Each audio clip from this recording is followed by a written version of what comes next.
क्या हाल है। तो हम लोग स्थिर वैद्युतिकी शुरू किए थे और स्थिर वैद्युतिकी हम लोग यूनिट 2 शुरू किए थे और यूनिट 2 में पिछले क्लास में जो हम लोग पढ़े थे, पिछले क्लास में शायद कुछ न्यूमेरिकल्स हम लोग डिस्कस किए थे। पिछले क्लास में न्यूमेरिकल्स डिस्कस किए थे और न्यूमेरिकल्स के अलावा फिर जो हम लोग डिस्कस किए थे पिछले क्लास में वो था हम लोग का जो पिछला क्लास जो मेरा गया है उसमें शायद समविभव पृष्ठ डिस्कस किए थे। समविभव पृष्ठ के बारे में हम लोग पढ़े थे, समविभव पृष्ठ पढ़े थे और वैद्युत क्षेत्र का वैद्युत विभव और वैद्युत क्षेत्र की तीव्रता में संबंध स्थापित किए थे। वैद्युत विभव और वैद्युत क्षेत्र की तीव्रता में संबंध स्थापित किए थे पिछले क्लास में। आज फिर हम लोग आगे बढ़ाते हैं, इसी क्लास को आगे बढ़ाते हैं। ठीक है, तो आगे हम लोग इस क्लास को ले जाते हैं। तो my name is MK Singh और ये MK Singh physics study centre के नाम से ही चैनल है। इसी चैनल के तहत आप लोग का ये फिजिक्स का पढ़ाई चल रहा है। ठीक है, तो फिर आगे बढ़ाते हैं। तो आज का जो मेरा टॉपिक होगा वो होगा कि वैद्युत द्विध्रुव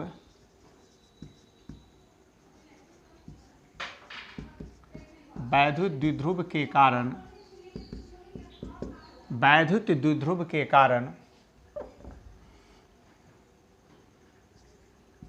विभव, वैद्युत द्विध्रुव के कारण वैद्युत विभव, वैद्युत विभव, यही आज इसी के बारे में हम लोग डिस्कस करेंगे कि वैद्युत द्विध्रुव के कारण वैद्युत विभव, वैद्युत द्विध्रुव के कारण वैद्युत विभव। तो वैद्युत द्विध्रुव के बारे में हम लोग यूनिट 1 में पढ़ चुके हैं। हम लोग यूनिट 1 में पढ़ चुके हैं, स्थिर वैद्युतिकी के यूनिट 1 में पढ़ चुके हैं वैद्युत द्विध्रुव के बारे में। तो इसी वैद्युत द्विध्रुव के कारण वैद्युत विभव देखना है। यह कंडीशन है कि जब बिंदु कहीं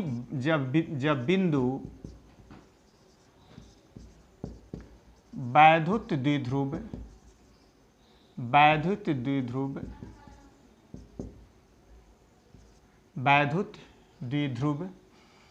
द्विध्रुव से कहीं भी स्थित होगा, कहीं भी स्थित होगा, मतलब एनीवेयर। तो ये जो है एनीवेयर कहीं भी स्थित होगा। तो कह रहा है कि वैद्युत द्विध्रुव के कारण वैद्युत विभव देखना है जब बिंदु वैद्युत द्विध्रुव से कहीं भी स्थित होगा। जब बिंदु वैद्युत द्विध्रुव से कहीं भी स्थित होगा उस बिंदु पर वैद्युत विभव का मान वैद्युत द्विध्रुव के कारण निकालना है। जब बिंदु वैद्युत द्विध्रुव से कहीं भी स्थित होगा उस बिंदु पर वैद्युत द्विध्रुव के कारण विभव का मान हम लोग को निकालना है। ठीक है, अब इसको निकालने के लिए देखते हैं, आगे बढ़ते हैं हम लोग। अब इसमें एक फिगर ड्रॉ कीजिए आप लोग कि मान लेते हैं कि ये वैद्युत द्विध्रुव यहाँ A और B है, यहाँ पर -Q चार्ज है, यहाँ पर +Q चार्ज है। हम लोग जानते हैं कि वैद्युत द्विध्रुव में समान परिमाण का दो विपरीत आवेश अल्प दूरी पर स्थित होता है। वैद्युत द्विध्रुव में समान परिमाण का दो विपरीत आवेश अल्प दूरी पर स्थित होता है। तो यहाँ -Q चार्ज है, यहाँ +Q चार्ज है। मान लेते हैं कि कहीं एक बिंदु P है, कहीं एक बिंदु P है, यहाँ से इसको मिलाइए, फिर यहाँ से इसको मिलाइए। ठीक है,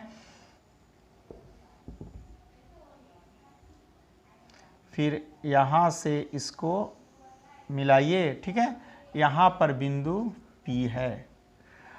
अब क्या कीजिए, इसको मान लीजिए R1, इसको मान लीजिए R2, यहाँ से फिर एक इसके मध्य बिंदु से, ये द्विध्रुव का मध्य बिंदु O है, O से एक लाइन मिलाइए। ये R मान लीजिए, इसको मान लीजिए R, इसको क्या मान लिए, R मान लिए। अब वैद्युत द्विध्रुव की लंबाई जो है वो हम लोग इसका लंबाई जो है इसका 2L ले लेते हैं। वैद्युत द्विध्रुव की लंबाई 2L और ये वैद्युत द्विध्रुव आघूर्ण P के साथ ये एंगल थीटा बना रहा है, यानी एंगल क्या बना रहा है, थीटा बना रहा है। अब इसको फिर हम आगे एक्सटेंड करते हैं, आगे तक ले जाते हैं। आगे ले जाने के बाद यहाँ से एक इस पर परपेंडिकुलर ड्रॉ कर दीजिए, यहाँ से एक इस पर परपेंडिकुलर ड्रॉ कर दिए, यहाँ से जो है एक परपेंडिकुलर ड्रॉ किए इस पर, और यहाँ से भी इस पर एक परपेंडिकुलर हम लोग ड्रॉ कर दिए, यहाँ से भी इस पर एक परपेंडिकुलर ड्रॉ कर दिए, यहाँ से भी ये परपेंडिकुलर, ठीक है, और यहाँ से भी ये परपेंडिकुलर हम लोग लेकर चलेंगे, यहाँ से भी परपेंडिकुलर और यहाँ से भी परपेंडिकुलर, ठीक है।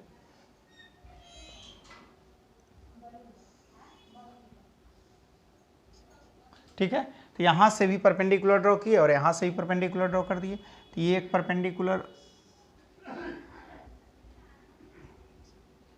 ठीक है।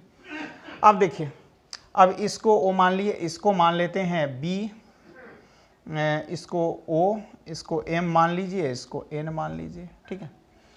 तो हम लोग देख लिए ये एंगल थीटा है तो ये भी एंगल क्या हो जाएगा, थीटा हो जाएगा। ये एंगल थीटा है तो ये भी एंगल क्या हो जाएगा, थीटा हो जाएगा, ठीक है।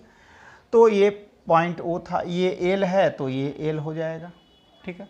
तो हम लोग देख लिए, क्या देखे, तो एक ए बी वैद्युत द्विध्रुव है जिसके बिंदु ए पर आवेश माइनस क्यू है, बिंदु बी पर आवेश प्लस क्यू है। इस द्विध्रुव की लंबाई क्या है, 2l है, द्विध्रुव की लंबाई 2l है। यहाँ बिंदु P से एक यहाँ पर बिंदु P जो है वह द्विध्रुव के मध्य बिंदु O से R दूरी पर है, मध्य बिंदु O से R दूरी पर है। ये R1 मान लिए, इसको R2 मान लिए, तो ये चूंकि मध्य बिंदु पर है तो ये L होगा, ये भी क्या हो जाएगा, L होगा, ये भी L होगा, ये भी L होगा। यहाँ से BN परपेंडिकुलर OP पर ड्रॉ कर दिए और AM परपेंडिकुलर OP के एक्सटेंडेड पार्ट पर ड्रॉ कर दिए, एक्सटेंडेड पार्ट पर ये ड्रॉ कर दिए। OM परपेंडिकुलर, OM ये M है, ठीक है, ये भी परपेंडिकुलर है, ये भी यहाँ परपेंडिकुलर ड्रॉ कर दिए और ये भी यहाँ परपेंडिकुलर है, ठीक है, ड्रॉ कर दिए हम लोग, ठीक है। तो ये भी परपेंडिकुलर है, ये भी परपेंडिकुलर है, यहाँ तक ले लिए। तो यहाँ पर थोड़ा सा मानते हैं कि ये एंगल थीटा बना रहा है। तो लिखिए यहाँ पर, माना कि द्विध्रुव AB के बिंदु A पर आवेश माइनस क्यू है तथा बिंदु B पर आवेश प्लस क्यू है। फिर माना कि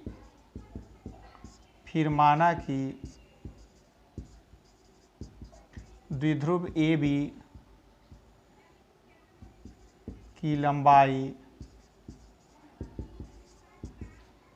2l है ना। तो माना कि द्विध्रुव AB के बिंदु A पर आवेश माइनस क्यू है, बिंदु B पर आवेश प्लस क्यू है। फिर माना कि द्विध्रुव AB की लंबाई क्या है, 2l है। मान लिए कि द्विध्रुव AB की लंबाई क्या है, 2l है ना। फिर यहाँ से O का ये डिस्टेंस R है, ये देख रहे हैं, O से P तक का दूरी R है और ये है। फिर माना कि ये जो है, फिर माना कि OP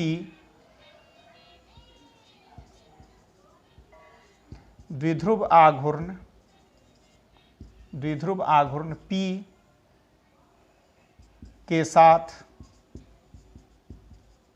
थीटा कोण बनाता है, थीटा कोण थीटा बनाता है, कोण थीटा बनाता है ना।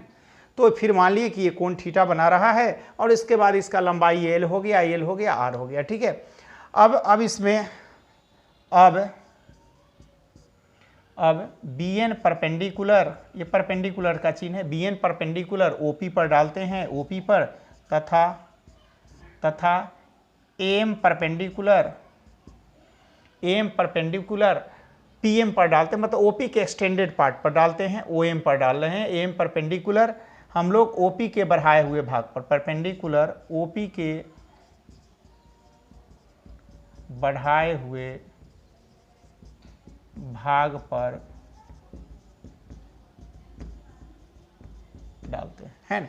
और AM परपेंडिकुलर का चिन्ह है, BM परपेंडिकुलर OP पर डाल रहे हैं, OP पर BM परपेंडिकुलर, और AM परपेंडिकुलर OP के बढ़ाए हुए भाग पर डालते हैं। ये OM AM परपेंडिकुलर डाल रहे हैं, OP के बढ़ाए हुए भाग पर OM पर डाल रहे हैं, OM आ गया, OP के बढ़ाए हुए भाग OM है ना, OP के बढ़ाए हुए भाग OM पर डाल दिए हम लोग परपेंडिकुलर, देख लिए। तो देख लीजिए कि माना कि द्विध्रुव AB के बिंदु A पर आवेश -q, बिंदु B पर आवेश +q है, फिर द्विध्रुव AB पर लंबाई 2l है, फिर माना कि OP द्विध्रुव P के साथ थीटा कोण बनाता है, ये परपेंडिकुलर डाल दिए। अब फिर आगे बढ़ाते हैं हम लोग इसको नोट कर लिए आप लोग, इसको नोट कर लिए, हो गया, ठीक है, इसको नोट कर लीजिए। अब हम लोग इसमें स्टेप 1 में लेते हैं, एक केस ले लेते हैं स्टेप 1, इसको समझने के लिए स्टेप 1 कर दीजिए। तो स्टेप 1 में क्या करते हैं, तो स्टेप 1 में हम लोग ये बिंदु P पर ये R1 है, तो द्विध्रुव के -q आवेश के कारण बिंदु P पर विभव निकालेंगे और द्विध्रुव के +q आवेश के कारण बिंदु P पर विभव हम लोग निकालेंगे स्टेप 1 में। तब लिखेंगे द्विध्रुव के -q आवेश के कारण बिंदु P पर विभव। तो बिंदु P पर विभव क्या हो जाएगा, -q आवेश के कारण V1 मान लेते हैं।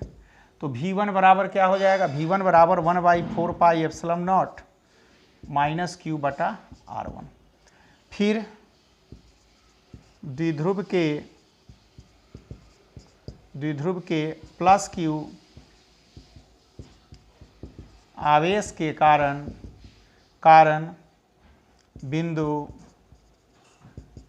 P पर विभव फिर निकाल रहे हैं। तो V2 बराबर क्या हो जाएगा, 1/4 पाई एप्सिलॉन नॉट q बटा R2। तो टोटल विभव कितना हो जाएगा, तो V पर चूंकि विभव अदिश राशि है, साधारण बीजगणितीय नियम द्वारा जोड़ा जाता है, तो अदिश राशि है, तो द्विध्रुव AB के कारण बिंदु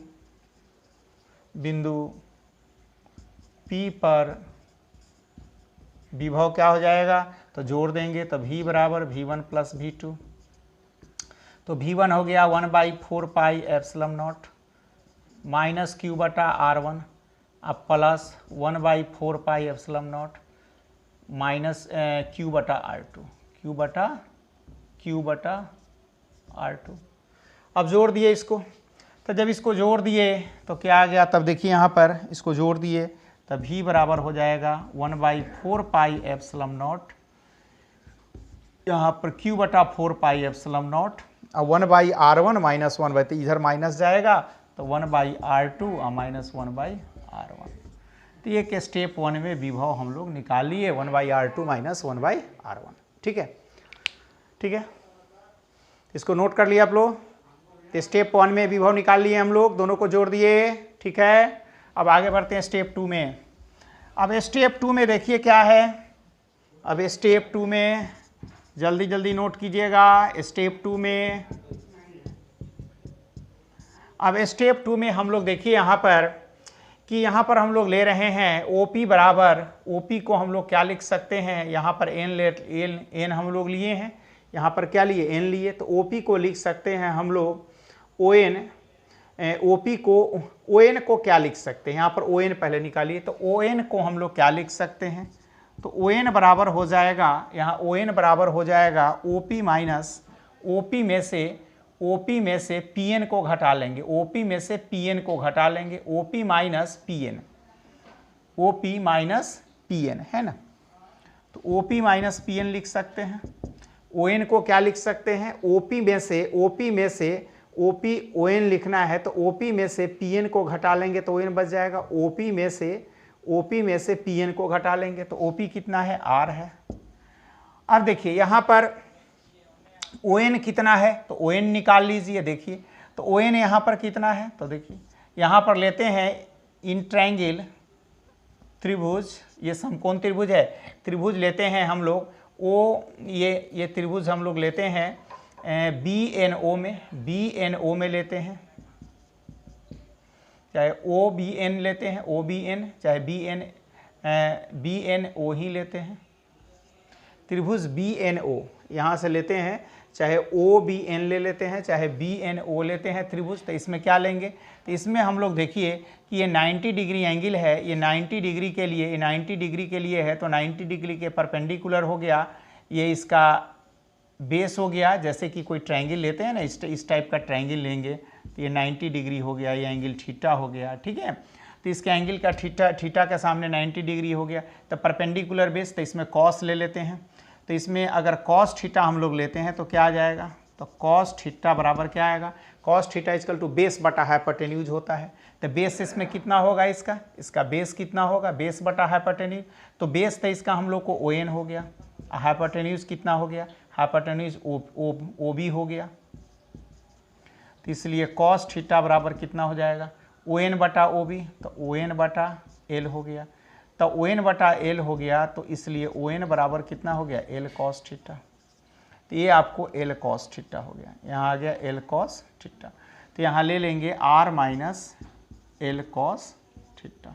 तो देख लिए ओ एन को क्या लिख सकते हैं, ओ पी में से पी एन घटा लेंगे, टोटल ओ पी में से पी एन घटा लेंगे तो ओ एन हमारा बच गया। उसके बाद फिर हम लोग को एन का ओ एन निकालिए, ओ एन के बाद हम लोग को निकालना है इसमें ओ एम निकालना है, ओ एम है ना। तो ये इसको क्या लिख सकते हैं हम लोग इसको, तो ये आ जाएगा पी एम निकालना है, पी एम यहाँ पर हम लोग ओ एन निकालना है, पी एम निकालना है।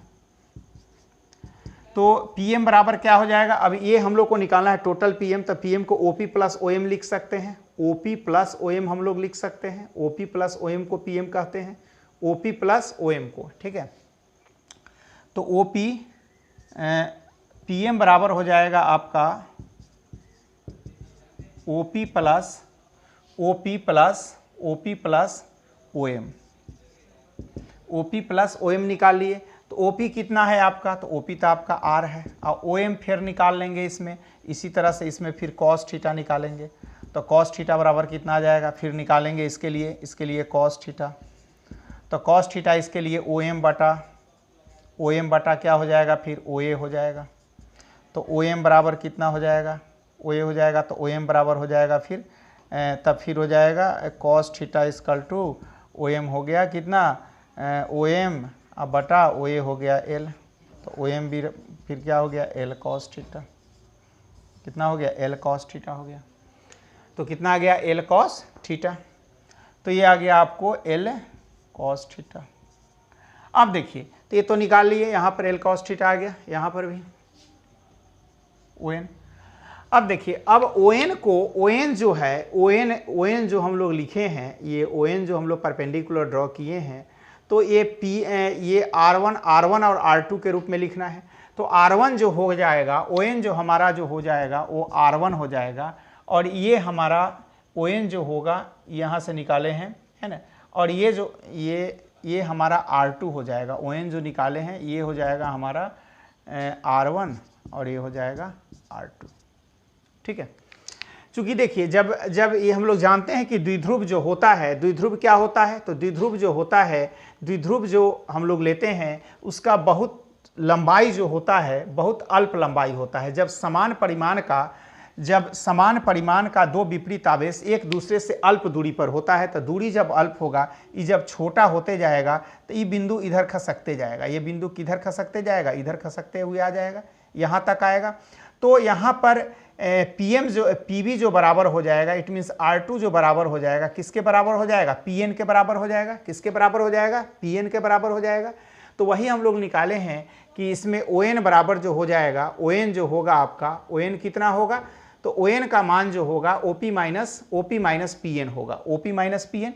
तो यहाँ पर जैसे जैसे खसकेगा ये बिंदु इधर आना शुरू हो जाएगा, तो ये पी एन के लगभग बराबर हो जाएगा। किसके बराबर हो जाएगा, पी एन के। तो पी एन को हम लोग लिख सकते हैं, पी एन को क्या लिखते हैं, O P minus O N, O P में से ओ एन घटा लेंगे तो पी एन हमारा आ गया।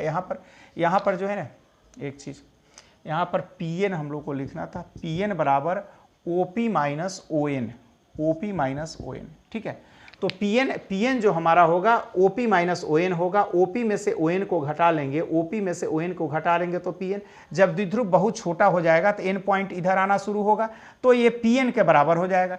तो पी एन ओ पी हमारा था आर, और ओ एन कितना निकाले हैं, ओ एन तो इस घटा लिए आ गया। अब देखिए ये R2 हो गया मेरा, ये कितना होगा, R2 हो गया।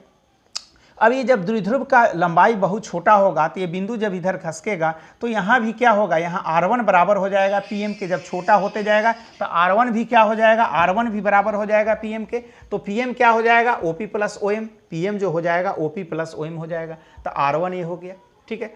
अब वैल्यू इसमें पुट करते हैं। अब इसमें हम लोग निकाले हैं। अब स्टेप थर्ड में अब आते हैं। ये तो हम लोग निकाल लिए। अब आ गया हम लोग का स्टेप थर्ड में। अब यहाँ देख लिए OM बराबर इतना और ON बराबर L cos थीटा, ठीक है। L cos थीटा निकाले यहाँ पर हम लोग। ON बराबर L cos थीटा, ठीक है, L cos थीटा, समझ गए। अब देखिए, अब फिर हम लोग इसमें आते हैं स्टेप थर्ड में। तो स्टेप थर्ड में क्या है हम लोग का, तो स्टेप थर्ड में अब वैल्यू डालते हैं। तो V बराबर यहाँ जो लिए हैं तो V बराबर क्या हो जाएगा, Q बटा 4 पाई एप्सिलॉन नॉट 1 बाई, और R2 का वैल्यू रखिए कितना, R2 का R minus L cos theta minus 1 बटा R plus L cos theta, ठीक है। अब देखिए तो V बराबर कितना हो जाएगा, तो Q बटा 4 पाई एप्सिलॉन नॉट 1 बटा 4 पाई एप्सिलॉन नॉट, एलसीएम ले लेंगे R minus L cos theta और R plus L cos theta. तो ये हो जाएगा R plus L cos theta minus R plus L cos theta. चूँकि माइनस माइनस प्लस तो R से R कैंसिल। तो V बराबर हो गया Q बटा 4 पाई एप्सिलॉन नॉट। ये हो जाएगा 2L cos थीटा बटा R square minus L square. तो 2L cos थीटा हो गया, R square minus L square, चूँकि L square cos square theta, R square L square cos square theta. अब V बराबर हो जाएगा Q बटा 4 पाई एप्सिलॉन नॉट, Q बटा 4 पाई एप्सिलॉन नॉट। अब देखिए इसको आगे बढ़ाइए तो 1/4 पाई एप्सिलॉन नॉट, इसको ले जाइए 2LQ cos थीटा बटा R square minus L square cos square theta, R square minus L square cos square theta, ठीक है। इतना नोट कर लिया आप लोग। अब ये देख लिए हम लोग R2 बराबर इतना आ गया, R minus L cos theta, और R1 बराबर ये आ गया हम लोग का। इसको नोट कर लिए, मिटा दें, ठीक है। अब इसको मिटाते हैं हम लोग, तो फिर हम लोग आगे बढ़ते हैं। तब आ जाएगा V बराबर आ जाएगा आप लोग का 1/4 पाई एप्सिलॉन नॉट। अब देखिए इसको P लिख सकते हैं, P cos थीटा बटा R स्क्वायर। इसको डायरेक्ट लिख देंगे P cos theta by R square. चूँकि P बराबर होता है द्विध्रुव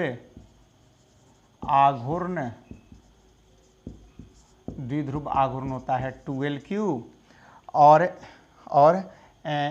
L स्क्वायर यहाँ R जो है मोर लेस देन है, R जो है बहुत बड़ा होगा L square cos square theta से।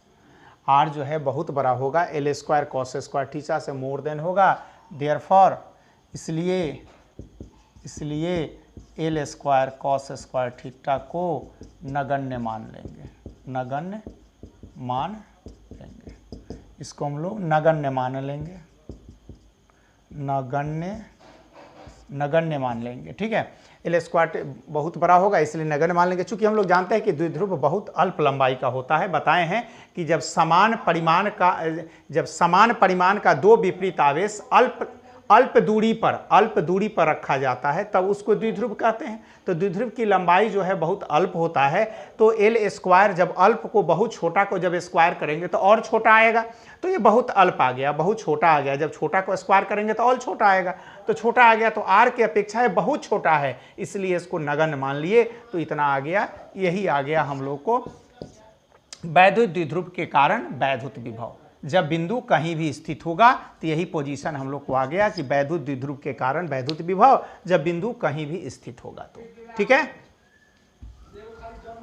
अब देखिए इसका स्पेशल केसेस जो है, यहाँ पर स्पेशल केसेज में हम लोग आ रहे हैं।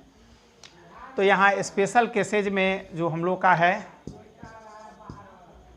यहाँ स्पेशल केसेज में केस वन में जब थीटा बराबर 0 डिग्री, मतलब एक्सियल अक्षीय स्थिति के लिए होगा, अक्षीय स्थिति के लिए होगा। जब अक्षीय स्थिति पर जब पॉइंट जो होगा ये द्विध्रुव के अक्ष पर स्थित होगा -q + q, और इसके अक्ष पर स्थित होगा। जब पॉइंट P इसके अक्ष पर स्थित होगा तब क्या होगा, अक्षीय स्थिति के लिए आ गया। तो अक्षीय स्थिति के लिए v = 1/4πε0 P cos 0 डिग्री बटा r²। तो v बराबर हो जाएगा 1/4πε0 P बटा r²। चूँकि cos 0 डिग्री बराबर होता है cos 0 डिग्री बराबर 1। ठीक है, उसके बाद केस सेकंड हो गया। केस सेकंड आ गया जब थीटा बराबर 90 डिग्री। जब थीटा 90 डिग्री होगा, केस सेकंड में आ जाइए। जब थीटा बराबर 90 डिग्री मतलब निरक्षीय स्थिति के लिए, निरक्षीय स्थिति के लिए। तो निरक्षीय स्थिति में क्या होगा, अक्षीय था, निरक्षीय मतलब परपेंडिकुलर बाइसेक्टर पर जब होगा, लंबवत समद्विभाजक पर जब होगा, बिंदु द्विध्रुव के लंबवत समद्विभाजक पर होगा, मतलब यहाँ पर अगर पॉइंट P होगा बिंदु, तब क्या होगा, ये द्विध्रुव के यहाँ पर जब होगा तो इस स्थिति में क्या होगा, इस स्थिति में क्या होगा, तो इस स्थिति में हम लोग थीटा ले लेंगे 90 डिग्री। तब v बराबर हो जाएगा 1/4πε0 P बटा r², P cos 90 डिग्री, और cos 90 का वैल्यू क्या होता है 0, तो 0 हो जाएगा। तो यहाँ क्या हो जाएगा 0 हो जाएगा, चूँकि cos 90 डिग्री बराबर होता है 0। तो हम लोग देख लिए कि अक्षीय स्थिति में जो होगा तब जैसे द्विध्रुव के अक्ष पर होगा तो ये आएगा, निरक्षीय स्थिति में होगा जब इसके परपेंडिकुलर बाइसेक्टर पर होगा तब विभव का वैल्यू क्या आएगा 0 आएगा।